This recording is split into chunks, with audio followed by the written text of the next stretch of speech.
So we're talking about objective truth. Yeah. And I read up a little bit on the sort of Hegelian approach to this topic. I don't know how much of it I understood. Yeah. But Hegel's I do rough. have opinions of my own. Literally, I was never really like a philosophy buff, but when I was in high school, I took this class called Art of Prediction, and it's about basically answering 3 questions. Like the whole class answers the questions: what is history, what is science, and what is truth? And so we talked a lot about Kant and Hegel, and how, because Kant is like, there is an objective truth, and Hegel is like, there is no objective truth, because everyone perceives it differently. And then the kind of like synthesis of both is there is an objective truth, but no one perceives it. Ah. Because like your own experiences and like your own background play into how you perceive an event. And are inherently subjective. Exactly. Yeah. So you like, for instance, like the best way to talk about it is like you're talking about like a crime, right? Like there was an armed robbery and you have 3 witnesses on the stand who all saw it. But one of them says the guy was wearing a blue shirt. One says it was a purple shirt. One says it was a white shirt. And so the guy was wearing a certain color shirt, but it could have been light pink. And like, no, like, and so it could be coincidental that someone perceived it correctly, right? And that's a little bit more of like a fact-based thing. So like in the sense that like it's color perception, but like going on from that like into like the bigger scope of things, right? Like, Yeah. there is an objective truth. No one's going to perceive it in the way that it exactly happened objectively, because we all have our own like experiences and brains that influence how we perceive things. Well, yeah, and going off of that example, color is not an objective truth. Color is a qualia. Yeah. What we describe as color is actually like a descriptor that counts on others having perceived color in the same way that we do. Yeah. But objectively, people don't universally perceive color the same way. Yeah. So color itself is not truth. It is a qualia that describes our perception of that truth. Yeah. And then it also gets into like language and like how language just goes into like for your perception of something and your perception of like color, for instance. If you don't have a word for like, for us, like we could say like light pink, but or like we have pink, but in another like language it's light red. Huh. I've even heard that get extended to taste. Like, I never really thought of flavors as being almost the way that colors can be, but they, I guess, are organized in combinations of different key flavors, right? Like salty, I think, and savory, different things like that. But there was one called umami. Have you heard of that? Yeah. I think it's called that. I had never heard of that before, like this winter. And I guess we don't even really have it a lot in this part of the world. So I was like, there's a fucking flavor, like a fundamental flavor that I've never experienced, had never heard of, but half the world knows exactly what it is and deals with it regularly. Yeah. It's crazy. I went my whole life just completely unaware, though. So that blew my mind, thinking how many other things could that apply to, you know? Yeah, exactly. I've heard that it's something that you go for when you're cooking with meat. Like it's a reason to add meat to a dish, or like to use animal fat in a dish or something like that. Yeah. Interesting. But even having said that, I have no idea what it actually means. Yeah, I don't know either. Yeah, the description of it didn't sound like a thing that I wanted to taste. But I don't know. I Which heard might it in make relation sense because to, you're a vegetarian. Yeah. I heard it, I think, in relation to like sushi and maybe squid specifically. It had something to do with things like, I just remember associating it with tentacles. So I don't know. But I think it had something to do with the way that some types of fish and meats are prepared. Yeah, I think I've most often associated it with Japanese cuisine for some reason. Yeah. But I don't think it's at all specific to that either. Yeah, I vaguely remember like it was like on some like ads or something in the US in like the late 2000s, and that was like when I heard about it for the first time, and I like they kind of made it seem like you know the way that white Americans do, they make it seem like exotic or whatever, quote unquote, because it's like not something that is like native to here. But that was really all, that's like all I remember is like it's somewhere from the East. Yeah. and white people tried to make it feel quote unquote exotic. But that kind of stuff makes me wonder if we have tasted it in some capacity, but we don't have the context to say, oh, that's this specific taste. So we just consider it like different variations of other flavors. Like, oh, it's a little salty, it's a little sweet. So we just say it's like salty or sweet or whatever. And maybe that can apply to other, like our objectivity and subjectivity of different topics. Like if we don't have the specific tools to label them the way that they are or to perceive them the way that they are, we just kind of make them our own thing, and then it becomes telephone from there. It's just Yeah. Yeah, and you can only perceive something based on the context that you have. So if there's something like, that's why like when like we started having more like aircrafts and stuff, a lot of people were perceiving it as UFOs. yeah, exactly. Yeah. Like they didn't know that like the government was like starting to manufacture aircrafts and then stuff was flying around. And they were like, what's going on? Because it's the way that we reason, it's like we jump off from what we know and we make the picture as full as we can with what we have available to us. And when things completely blow that paradigm out of the water, it changes everything that you know about the world. And I think that's cool as hell, but it makes the idea of something like truth seem a little sketchy. Yeah. When you sort of apply those same measures to it. Yeah, it's like I remember watching that movie, What the Bleep Do We Know? You ever heard of that? I've heard of it, but I haven't seen it Okay, or me know neither. what it's about, but I've like heard the name. It's a movie that came out, I think, in the early 2000s. I think it was this movie. It had some segment in it that was talking about what the Native Americans must have seen or thought they were seeing when like the first ships came to the Americas, and like seeing big, huge wooden ships with white, puffy sails. And like, how could those not have registered as clouds? And like, what, because that's the only thing that should be moving through the sky at a speed that's white and so tall above your head. And for anyone to establish just in that moment with no frame of reference what the truth is surrounding that experience is impossible. And you could almost not call it truth. But their lived experience of having that moment and learning that thing and perceiving that way is truth to them, but is not necessarily a universal truth.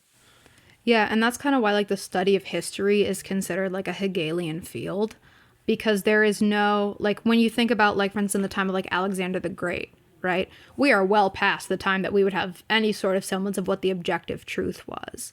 And I actually, in a class taught by the same teacher as this art of prediction class I took a class about Alexander the Great, and we had a project where we had to pick an event that we know happened. For instance, this dude named Callisthenes, he died. And then we had to read every single historian's account of it and try to deduce what we think happened and come up with our own like theory or our own truth of like what happened. We don't know. We don't know why Callisthenes died. I don't know if we know who killed him, but trying to like go through that and like figuring it out, like history, when you work as a historian, that's what you're doing, is like going through everyone's different account of what happened and then trying to figure out somewhere in between the lines what actually happened. So history is like very much a Hegelian field. And then when you look at like science, that's like your Kant field, because like science deals with like more of like the objective truth, quote unquote. So then you get the synthesis of the two, which for me is like lived experience. And like that's, and like trying to like understand that something did happen, but you'll never perceive it exactly how it happened.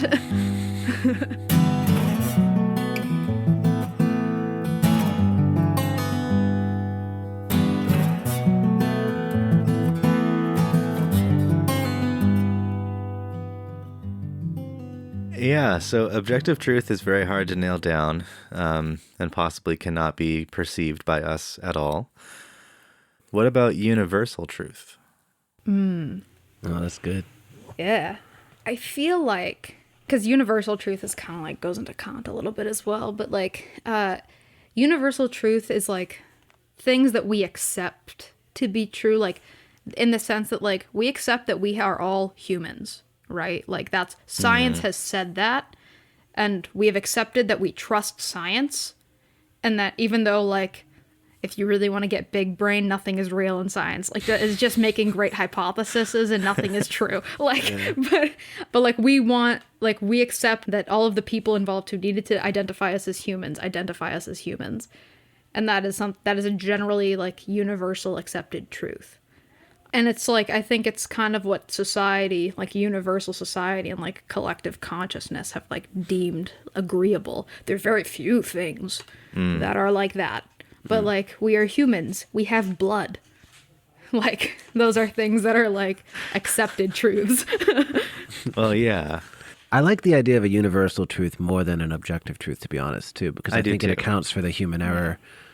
Like, we can definitely agree that this is on average the accepted premise of whatever argument we're trying to have, and then that gives us a sense of like, this is just as far as we've gotten, but this we can all kind of agree on, let's keep going, as opposed to objective truth makes it seem like we are trying to reach into those essences, which I have trouble with sometimes just because it takes it back to the subjectivity. It's like, well, my perception of that objective thing could be entirely different from the guy next to me, and there's no way of really proving that empirically, and it just feels presumptuous to me to say that I've reached into the heavens and I've gotten this this celestial idea of what some noun is or something, and what the hell gives me the right, and what makes the fact that someone else said that to me or that I read it in a book true.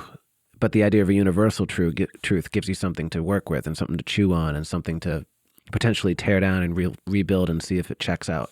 I think that's just more useful for the intentions of what these discussions usually are like built on. Yeah, it kind of like gives us like a given circumstance. Yeah. Like if you're like playing a video game, right, and like your character is left-handed, that's your given circumstance. Your character is like shoots a gun in their left hand or what, I don't know. I don't play video games. Like whatever it is, your character is like better at doing things in their left hand. That's your given circumstance and you work around it. So we've accepted that like we are humans, we have blood. Those are the given circumstances. And then everything else from there, you kind of have this baseline of like, even if this isn't true, we've accepted that it is. Like this is for our definition of what truth is. This is it. We've proven it empirically, quote unquote, which also, what's that? But like, but like with the way that we have decided to, figure things out globally, we've accepted that these are our given circumstances. Yeah, and I think that's an important thing just because humans are so subjective and so fallible that at least it means that for a split second we're all working with the same materials. Like I always think about like the scientific method in that sense. Like it can take you anywhere and it can be flawed or it can be successful and great. It can lead to progress. It can lead to things that get torn down, whatever. But all that it really says is that for like these 6 steps or however many, we agree this is, you got to do this briefly. And then it at least gives people a sense of what they need to shoot at if it's not looking good, or why it might be true if it is. It just lets you build on things. It provides for like that shared bit of language, which will again splinter off and become subjective as soon as it hits the masses. But I think that's important because it's the one thing we've learned about ourselves as people over time is just that like shit will fall apart every so often. Yeah. I mean, I've made this point, I've kind of done it to death, but like, that's why I believe that metaphor works so well and is like one of the only potentially universal forms of communication. But I've made the point many times that universal truth is the precedent for why metaphor works and why in any great piece of art, metaphor is what speaks to us the most, because we all have different ways of like applying what we hear in that metaphor to our specific subjective experience, to the particulars around our lives and what we might relate that to. But the use of metaphor in art assumes that it will be received that way, assumes that it is a generality directed at some kind of experience that the other must have had. But that's why I'm very interested in disambiguating universal from objective, because I don't believe that there is objective truth. I do very much believe that we all have universal generalities about us that allow us to be receptive to metaphor. Yeah. And I think like the human experience as well, like just like living as a human, that's a commonality between everybody. And so I think like, and that's why like music can be so powerful, is because you've got like this song that's about your very specific thing, or like a story that you made up that's very specific, but people can like resonate with that like so much and feel like it's about them and about their life, even though it absolutely is not. Yeah, and I've heard that argument made a lot, like that specificity is not the enemy of metaphor. Specificity is not the enemy of universality. Like it actually is kind of received better sometimes if it is a more specific experience that you're writing about, and for some reason people seem to resonate with that more. Maybe I'm just uncomfortable writing about my own experience. So I'll use metaphor more often, or I'll use vagueness more often. Well, I think like for me, like I kind of oscillate between very specific and very vague. And sometimes I write things that are not my own like personal experience, but they are still wildly specific. And I think that like with like the intention of like your music and like what you want that song to be, you know, like if you want, like I have a song that like it's intentionally really vague, but it has some specifics about a specific person, and they know, I think, even though maybe I like didn't tell them, they know the song's about them. It was a nice bombshell to drop at a show that they were at. It's a nice song, but like a fun little bombshell for them.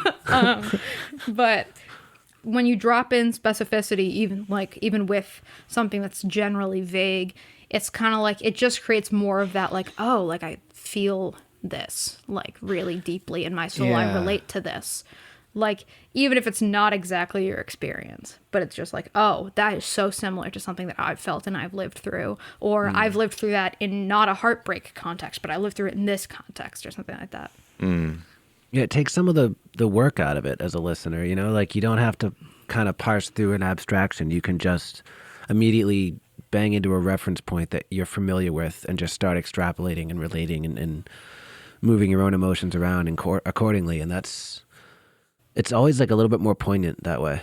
I think it's why a lot of people don't necessarily always get into poetry. Like a lot of like mainstream society doesn't totally resonate with things like that because it just requires you to live in it in a lot of cases and like think about it a lot. Whereas you get something that's just specific and you hit someone over the head with it in a pop song and it's going to be effective. Like they're going to feel something, and that's just always going to be like, oh shit, it just rockets you there. Yeah. They both kind of end up in the same place. They just take different paths. Yeah. And I think like another form that like does that well, like going between like both, is theater. Because like you can have like some of the most like impressionistic theater that is so vague and it resonates so well. And then you'll also have like a very blatant, here is a thing that happened and I want you to be empathetic to it. Yeah. Yes. And people are. Yeah. And they're two very different means of attaining the same goal. Because theater, like everyone says, like it holds a mirror up to society and like whatever, and holds a mirror up to the universe, but specifically society and like human experience and human connection. And it can take so many different forms, but ultimately it all kind of does the same thing.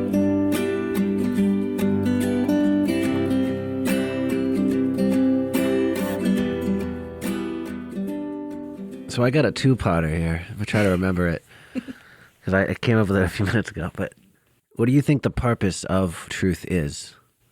And then do you think truth exists independently of that purpose? Ooh, I like it, Matt. I love the question. I don't know if my brain loves it so much. I don't have an answer either, so this is just like a... Let's see. So wait. What's the purpose of truth, and does truth exist independently of that purpose? Yeah, if we have something called objective or universal truth, what's the function? Why are we trying so hard to find it? And would it exist without that purpose? Okay. I feel like kind of the same thing that we talked about a little bit before, like that need for like given circumstance and stuff. Like that's like the purpose, I feel, of truth, is like to try to have some concrete way to explain what you're perceiving. I think, and like trying to see if you're perceiving things correctly, I guess. I don't know. It doesn't quite answer your question, but those are my like initial knee-jerk plankton level thoughts to get us going somewhere. No, that's, it's a good point. Like, is the purpose of truth ethos? Is the purpose of truth societal agreement? Or like an agreement of perception? Or an agreement to a set of concessions to be made in order to live together in relative harmony? I think that that's often the purpose behind labeling things as true. Well, and I think that's why people can get so impassioned about like their religion or spiritual beliefs and stuff like that. And like, it's why we fight wars about religion. Yeah. I think that that's like definitely a big part of it is it's like we're trying to pick a rule or like a guidebook of like concessions to make when really isn't one. Like there isn't one that works for everyone, but that's what we're, I think, trying to do. And whether that's through, existentialism, Christianity, or anything else like. But then does truth exist apart from the need to agree on truth? Well, that actually makes me think of a third part for that. Okay. Can truth exist with only one person? Like, does truth require a second, third, fourth, whatever party? Okay. Would it just be an action without it? Like, if you chop down a tree in a forest and no one was around to hear it, did you just chop down the tree? Or when somebody else comes up and says, the hell you did, now all of a sudden this void opens up. Does truth occupy that void? Like, yeah, you're still the one with the axe, so it's right, that fucking doctrine. But, it's like, was it true or untrue before that guy arrived? Or is truth only going to exist in that gap between fuck you, that didn't happen, and yeah, it did? Well, first of all, the adage is if a tree falls and no one's there to hear it. No, I was there, dude. It's true.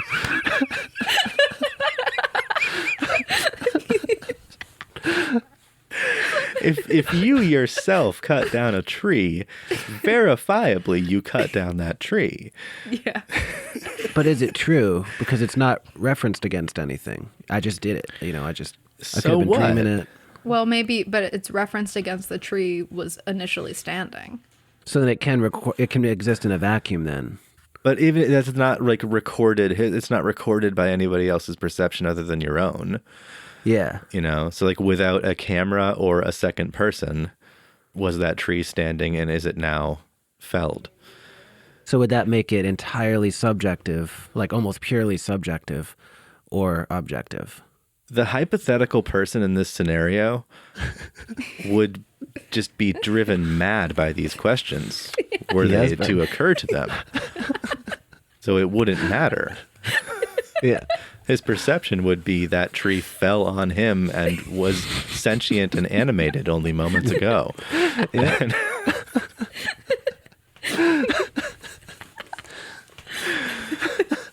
So, okay, to the solitary human, is the question, can there be any such thing as a valid truth to one person with no observer to affirm what that truth is? Essentially, yeah. It's like if truth is about finding effectively that commonality, like that thing that we can agree on, or that thing that sort of creates the cohesion, what if you remove the community or the people with which you want to have that cohesion? Is it still truth, or is it just action? Is it something else? Is truth required of that situation? That also begs the question, though, what if, like, this guy goes and cuts down the tree and no one sees it, no one sees any evidence of it, but he talks about cutting down the tree to somebody else? So then there's still that sense of community, and it's still being treated like it happened. Like, a person would have to live in complete isolation for us to truly be able and be unaware of being, like, watched for us to truly be able to, like, figure out, like, I guess, like, a more solid answer to that question, because there's always going to be a sense of community, even if it's not immediate. Yeah. So it's going to be more of a theoretical no matter what, you know? Yeah, But, well, yeah, no, but like even still.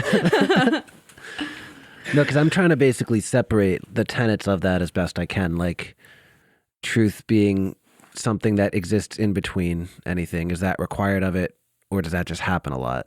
I don't know if that's even important. It just occurred to me over the course of Say that talking again? about the other two. Like basically, does truth need a synapse to occupy? I think that kind of like this might not make any sense, so bear with me. Sure. But like when we're thinking about, for instance, like space exploration, right? Like we're aware things are happening, but we're not aware what things are happening. So does that make the supernova that happened 7 light years away any like happen less? Like, right? Like, does that make it not happen because we're not aware that it happened? Like, no, the universe is functioning independently of humans in the sense that there's shit happening up in the sky or down in the ocean that we're unaware of. End point. Don't know where that can go, but there's a thought. Well, weren't we just talking about who was the name of the guy? You were talking about Alexander the Great, and there was someone who died. Oh, Callisthenes. Callisthenes. That kind of goes back to like, we don't know how he died, who killed him, or whether he was killed. So does it matter? Does it matter to history whether or not he was murdered or died in battle or died, you know, any more than it matters whether this motherfucker cut down his own tree?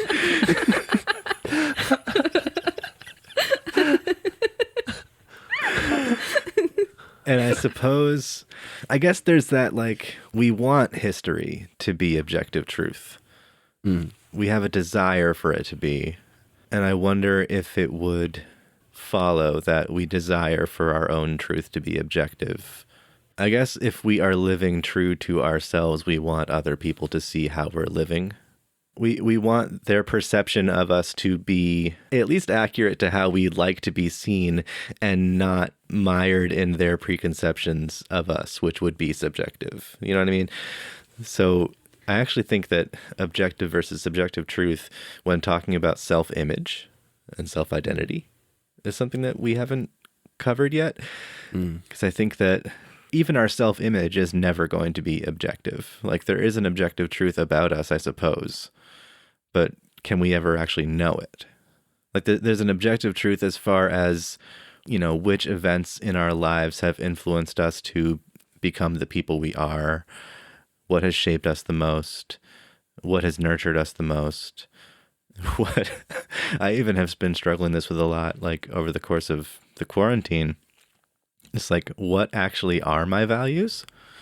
And it bothers me that there's no way for me to objectively know, like, what my values are supposed to be based on what I've experienced thus far in life. And like, I don't have any database that can just tell me what is most important to me and what kind of person does it matter that I become or continue being. Have you had those moments where you feel as though you've been on autopilot for years? Yeah. And now you're like, oh, fuck, I have to figure it out all over again. Yeah. Like, it's kind of, a lot of the quarantine has been that kind of experience for me. So it can be maddening that, like, there's no way to know for sure who you are or what has had any kind of measurable effect on you or what will be the best way to act moving forward with your life in order to keep true to those values. And when other people see you, do they see those values in you, or do they see something completely different that might agree with a more tenable path for you? Well, and there you kind of get to like the human desire to control the narrative a little bit. If your self-concept, regardless of whether or not it's desirable to you, you want other people to see you in a way that is desirable to you.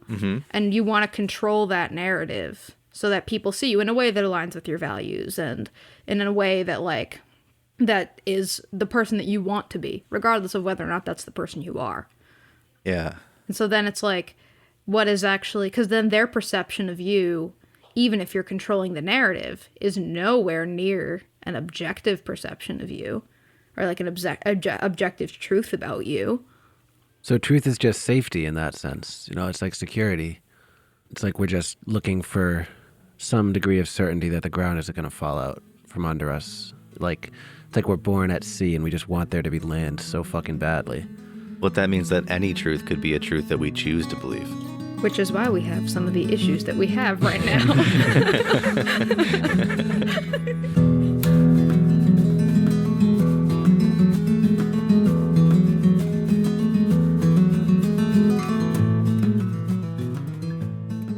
What I was going to say is, as far as like wanting to know your own objective truth, or wanting to know what is true of you and wanting others to see what is true of you the way that you perceive what is true of you.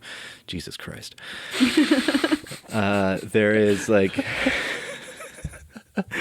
I think about like noticing that you've evolved as a person, or making an active effort to evolve as a person, to evolve empathetically, compassionately, ideologically, idealistically, wanting other people to see that in you.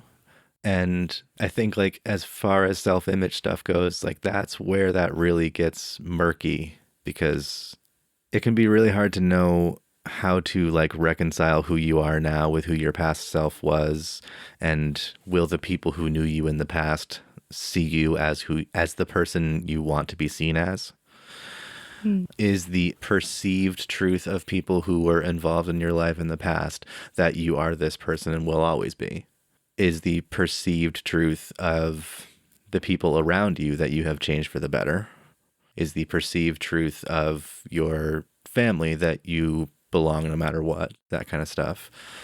So I think we really occupy ourselves, at least I occupy myself a lot with what other people's truths are in relation to me and how I kind of fit into their personal ethos. And as we said, like truth can exist in an ethos as an agreement within an ethos. And do I agree with enough of other people's lives?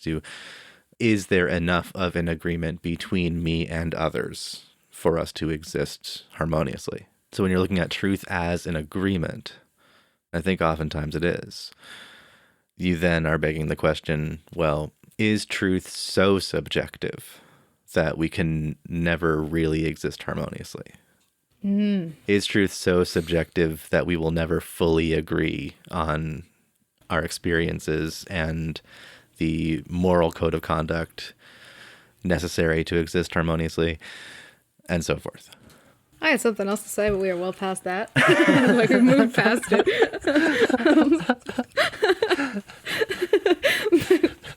That question threw me for a loop. Oh my god. I'm speaking to the most insecure people right now. And like I'm speaking to my insecure brothers and sisters who have a really hard time accepting that they are seen as members of that agreement, members of a societal or a communal agreement. Well, I think in like a micro way, it's definitely possible. I don't know if necessarily universally, but like when you think about things like gender and like gender presentation, right? Like I identify as non-binary. If people actively choose to disagree with the fact that I am non-binary, we cannot exist in the same, like we can't exist harmoniously. Yeah. We can't exist in the same like sphere. But ultimately, I'm the one that decides if that's important to me. You know, if someone wants to disagree that like I have like brown eyes, like that doesn't matter to me as much. like like I don't know what you see that's different, but like sure, right? Like that's not like an integral part to who I am as a person, but like my identity is. That's a really good way of explaining to somebody how ridiculous it is to take a stand against someone else's identity.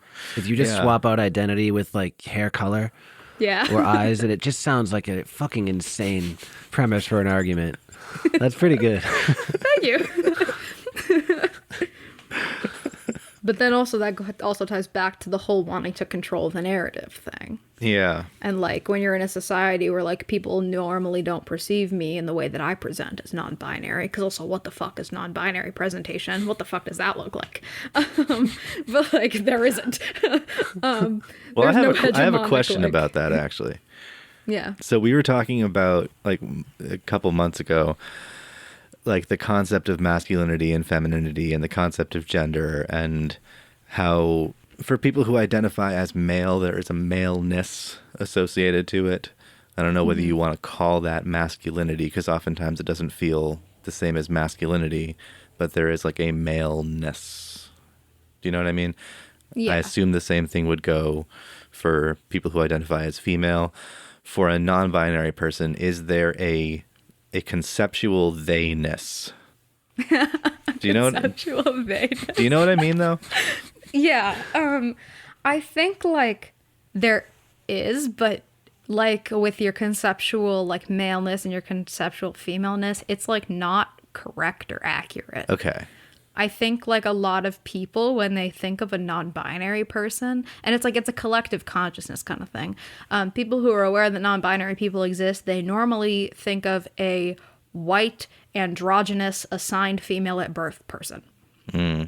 Oftentimes with dyed hair. Yeah. But not always, but oftentimes with dyed hair. Like there's someone that you look at and you can't tell what gender they were assigned at birth. But oftentimes what like they're thinking of is a transmasculine person. That's just like what, as non-binary folks, a lot of us have started to notice that trend, is that it tends to be transmasculine folks that like are ascribed as like the they. Sure.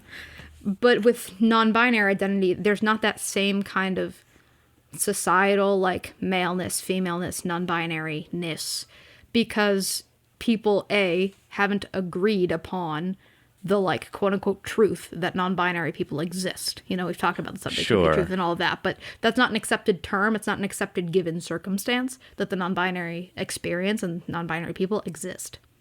And I think like until we have a society that truly accepts non-binary people and all of the genders that fall under that umbrella, I don't think that there would be like that kind of like feeling of they-ness in the way that like, because society just has such a heavy hand.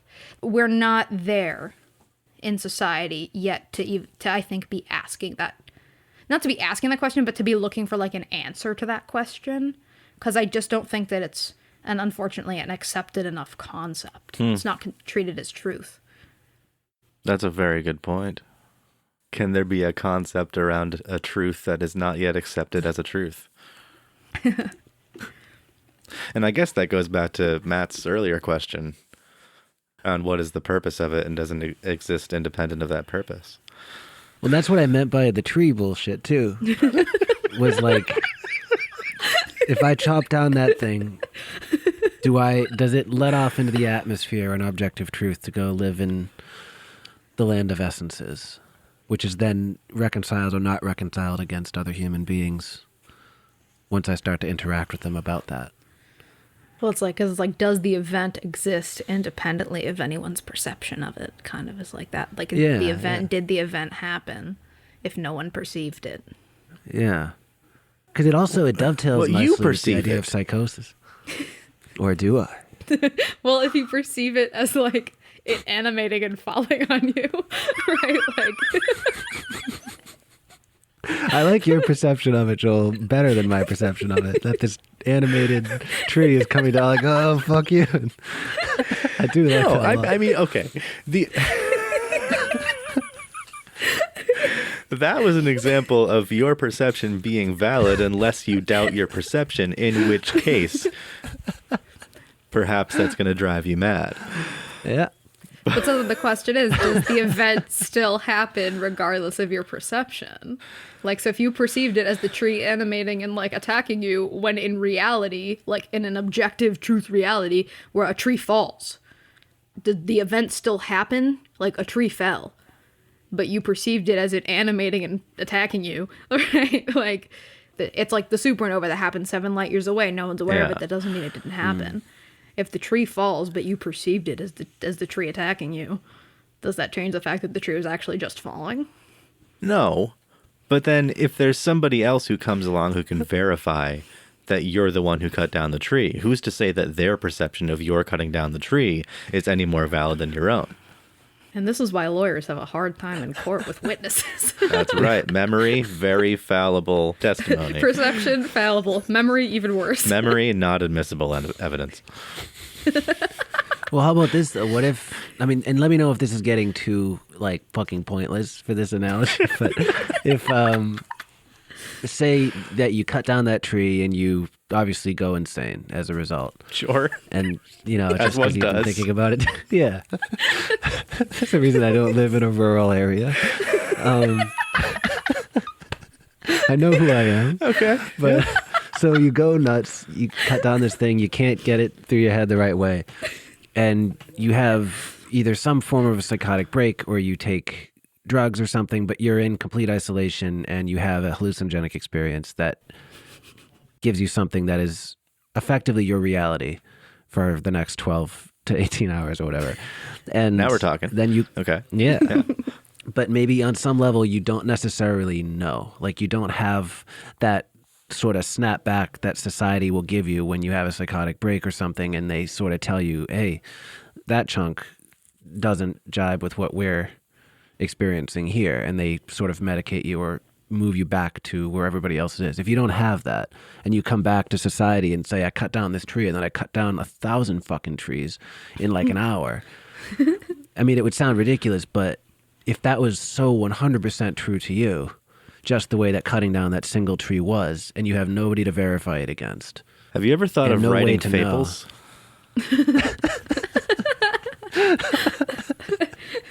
Matt's Profane Fables. Volume 1. Yeah, Aesop would have done good with a little bit of swearing in there.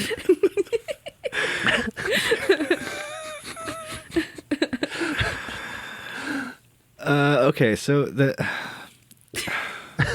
I mean, it gets to be a ridiculous example, but you know what I mean? Like, if that was 100% true to you and you have no reference point to verify it as false. no, against. I do know what you mean, and like this is why like ayahuasca experiences are so utilized and valid as like a way of healing, because like a hallucinated experience that nonetheless, regardless of being physically real, still happened to you.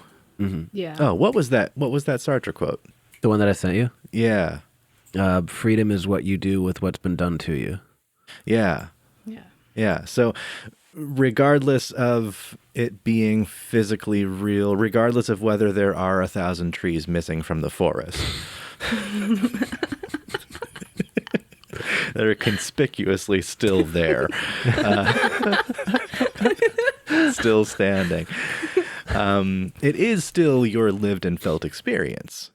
Yeah. That you hallucinated a thing and it was still like it doesn't take away any elements of the hero's journey that it didn't happen to you in real life. If you experienced it and remember it and it affected you in some way psychologically, Yeah. and you are now living with the ramifications of that experience, it is still a true experience.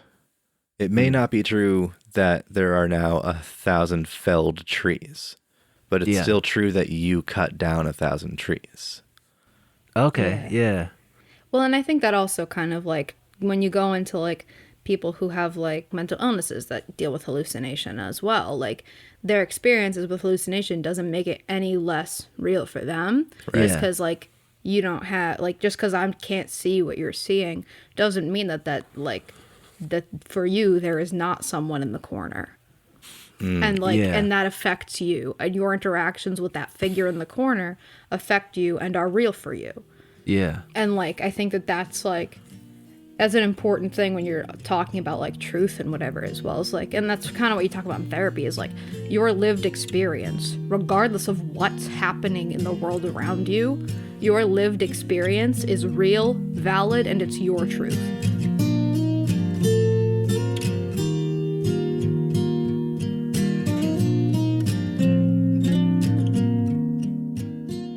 And this also goes back to the agreement and ethos thing, where like, you know, in, let's say like the Native American culture of old, I don't know if this is still practiced, but like the sun dance, standing in the sun all day, the deprivation of food, you have a vision to claim that truth needs the verification from a second party would be to discount the experiences and the visions that were the foundations of an entire culture. Were the foundations of myth and the foundations of belief and the foundations of unity. So like then we're looking at a tradition that was built upon the necessity of subjective but accepted truth, subjective but agreed upon. And that kind of goes back to what we're talking about why when you're talking about philosophy, it's important to include theism, because there's so much like spirituality and religion that those things can God bless you, Mom. There's so much spirituality and religion in which those things like absolutely can and do coexist.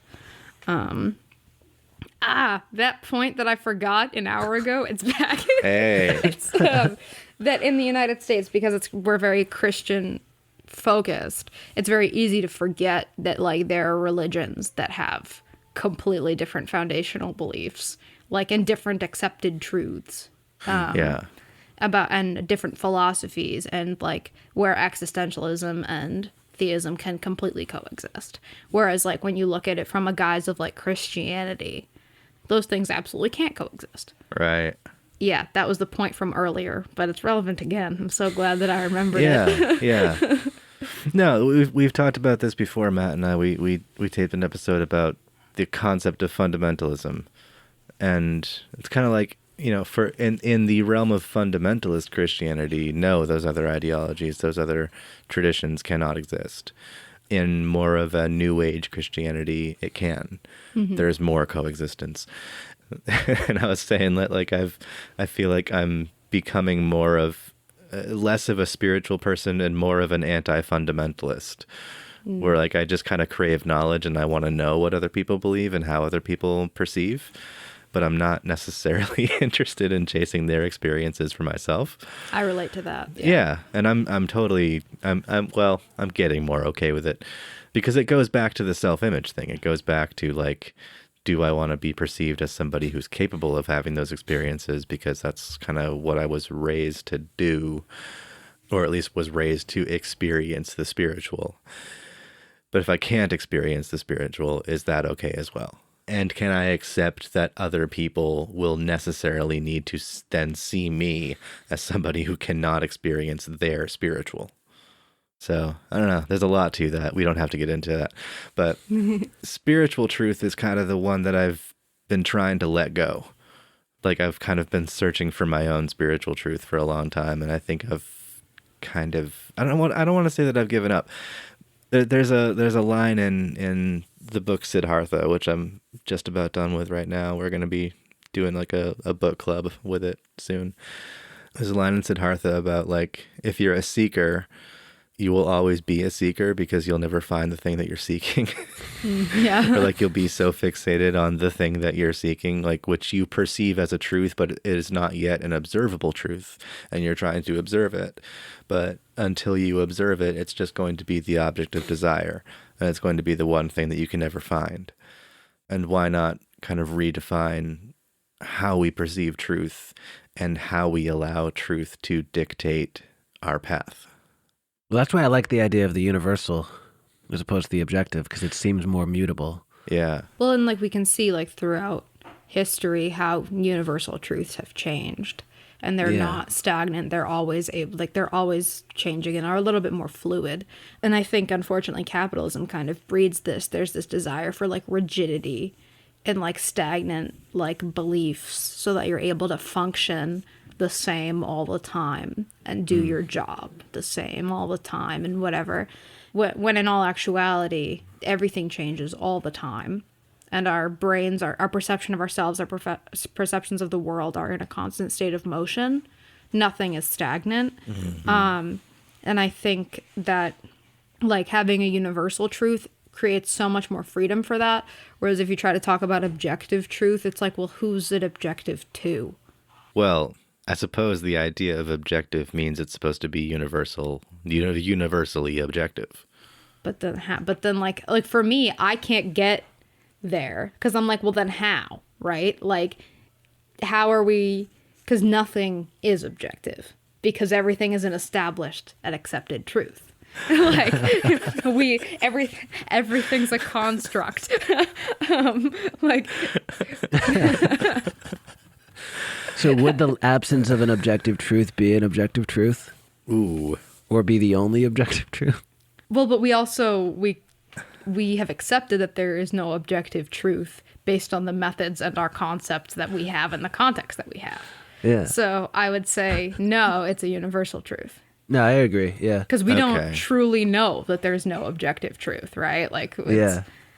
And I think for me, like, part of it coming, like, growing up and, like, especially after taking this damn class in high school, I, like, decided that, like, there's a lot that I'm just okay with, like, accepting and not thinking about. Sure.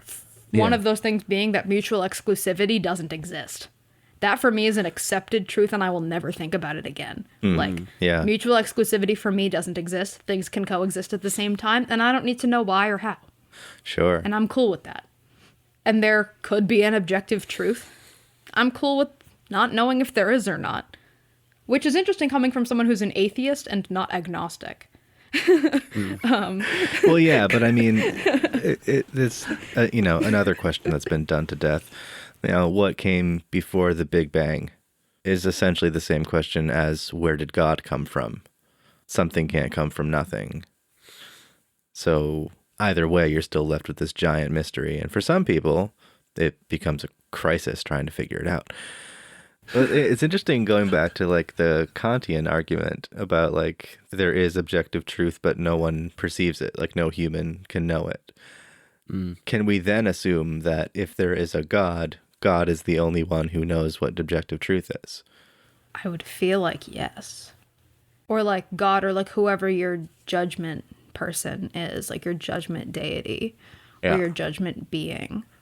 Like whoever is your judge, not necessarily your jury and your executioner, but your judge and maybe your jury, right? Like whoever they are for you, they could be, the people who see the objective truth, which would explain why, like Christians feel that like I need to do X, Y, and Z good things so I look good in the eyes of God.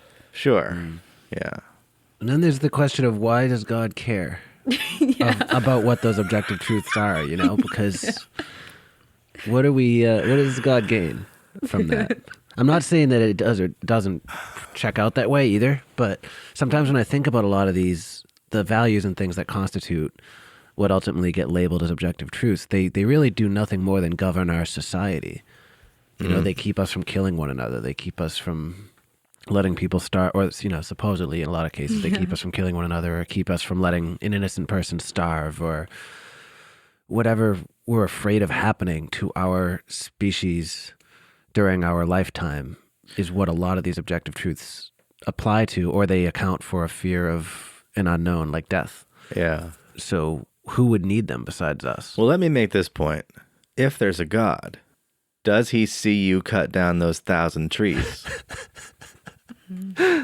Well, because if you don't have, if essence is over existence and there's like destiny, right? For instance, God allowed or gave, or your deity allowed or gave you the hallucination that you cut down 1,000 trees.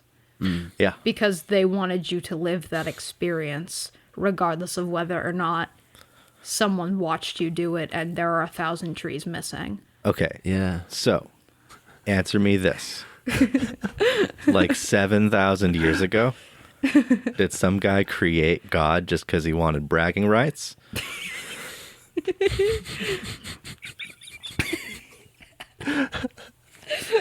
No one He's saw like, you guys, do I have it. this great idea. No one Yeah, saw I you mean- do it, man. No. There is one who saw. Well, The eye in the sky. Big Brother. Well, and I think like mythology and religion and all of that like is created to explain, and I think like we were saying, like to protect and to protect each other. And I think that some people don't have inherent morals or inherent values, which is not necessarily, that's not a bad thing. Like, you're a blank slate. Like, and then it's up to society or up to your religion or whatever to instill that in you. Because, like, my mom instilled it to me from birth. Some people don't have that. But I think, like, for some people, they don't have that kind of, like, moral or, like, value-based compass. So they look to mythology or religion and or to explain and to give them, like, that guidebook. And I think, like, when you study, like, ancient religion, that's kind of what a lot of it is. It's a guidebook. It's a warning of, like, here, if you go, do this thing, you're going to get picked apart by birds for the rest of eternity. Down with Hades, like. Yeah. But it creates, like, a way to, like, I think, like what Matt was saying, like, preserve humanity in a way and try to, like, give people some sort of moral or value compass, because clearly people needed one at the time. I like that a lot. And, like, as somebody, like, I like to believe in universal truth wherever I can find it, but I don't believe in universal morality. Like, I don't believe that. That's kind of where I find, like, that's why I find literature so valuable, mythology being a part of literature. Like, you can look at the history of the human experience or the history of the perception, the many varied perceptions of the human experience. See, well, how is this handled in such and such a society? How is this handled in such and such a fable? What can we learn from what has been documented? And I don't necessarily think that there should be any, like, universal punishment for something, and I don't think that certain things should universally be crimes. But we seem to have built up, like, a system by which we can call certain things true because we agree on them for the sake of living in an ethos together in harmony.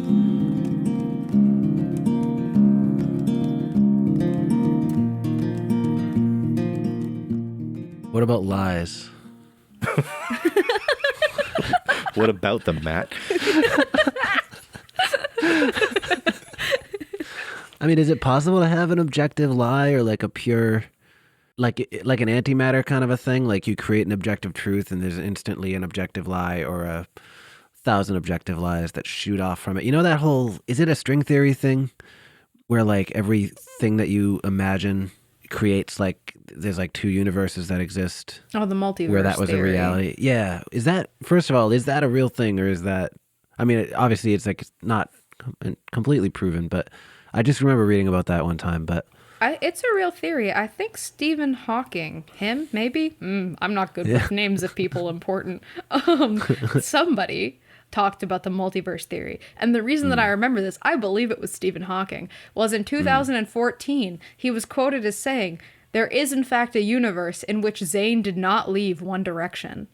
And which is, like, very stupid, but was his way of pandering and making the multiverse theory palatable to a younger audience. That's very interesting. so, I mean, could lie fall to objectivity at all, or do lies remain subjective? Because it just makes me wonder, like, if truth can hit that fork in the road and go whichever way, or if we have more control over truth, what does that make a lie? Is the lie just the absence of that truth, or, like, an inability to accept, or a refusal to accept it and to do something else? Is that all a lie is? Like, is it an absence of that structure, or is a lie its own thing? I feel like it kind of connects to the community thing again, though, in a way. Like, it's easy to lie about stuff no one saw. And that, like, if you, like, it's easy to lie and say, "I showered today." Neither would you. But if no one saw it, is it a lie? Well, but I perceived it. So I know that, like, I know whether or not said thing actually happened in my experience. Okay, yeah. Like, so if I told you that I got up and showered this morning, neither of you would know whether or not that was true. Yeah. But because I'm telling you it happened, you can assume, and I have credibility with y'all, you can assume that I probably did do that. Or I assume I have credibility with y'all. I don't know. But, like, if I lived with you and I said, "I got up and showered this morning," and you were like, "I did not hear the water. You weren't even awake this morning. You woke up at 2 p.m."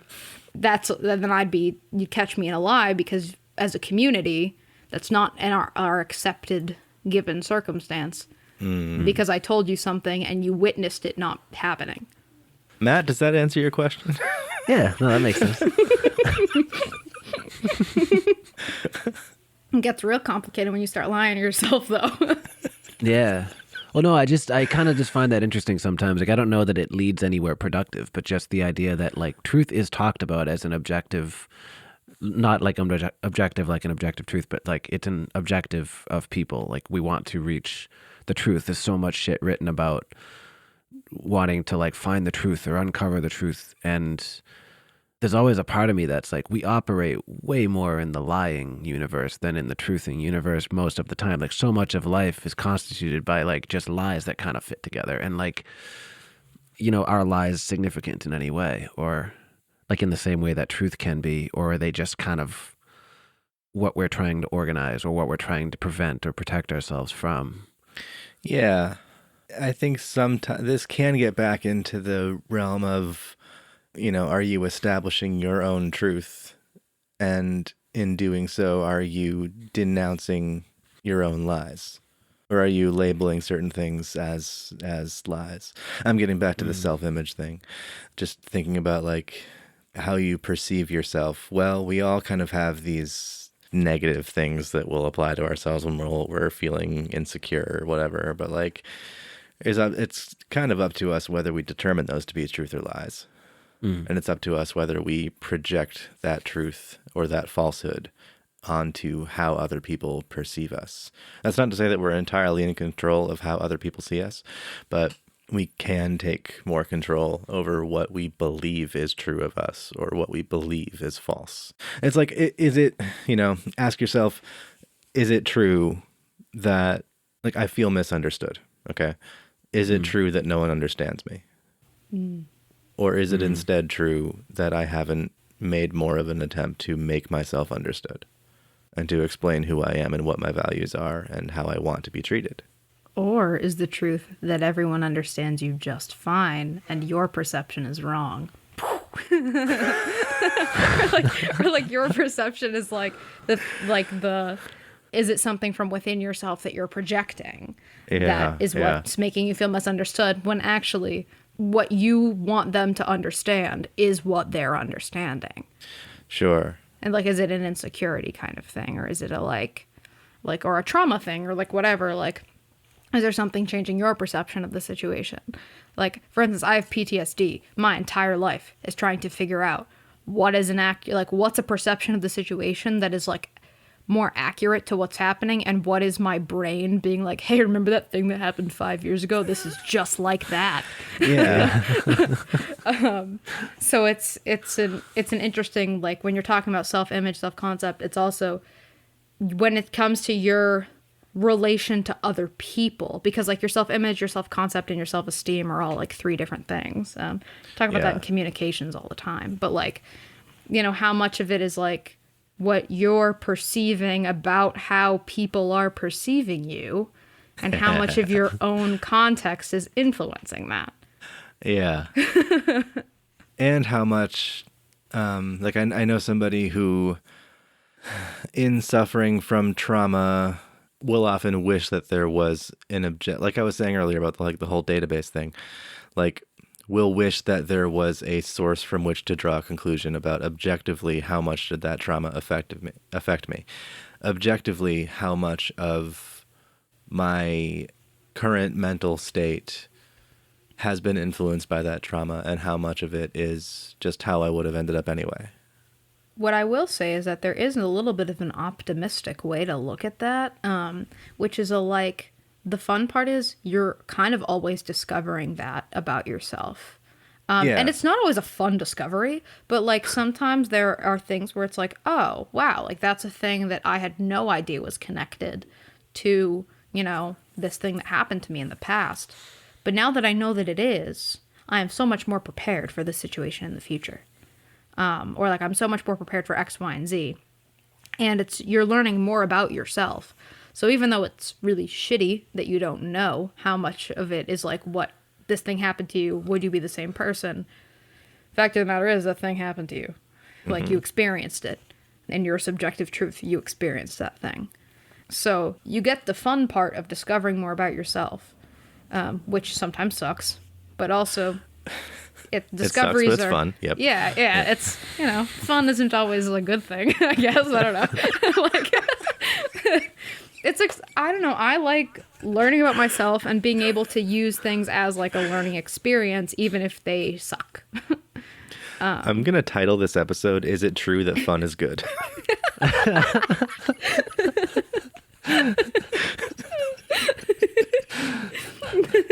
Is it true that fun is good? Cutting down 1,000 trees by myself.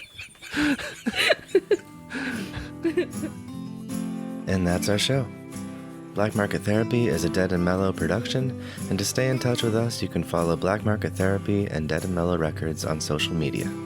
You can also send any questions or comments to blackmarkettherapypodcast@gmail.com. And of course, a big thank you to Madi Vespa for being a wonderful guest. If you'd like to follow her on social media, you can find her at Madi Vespa Music on Facebook and Instagram, and at Menage Miseria on TikTok.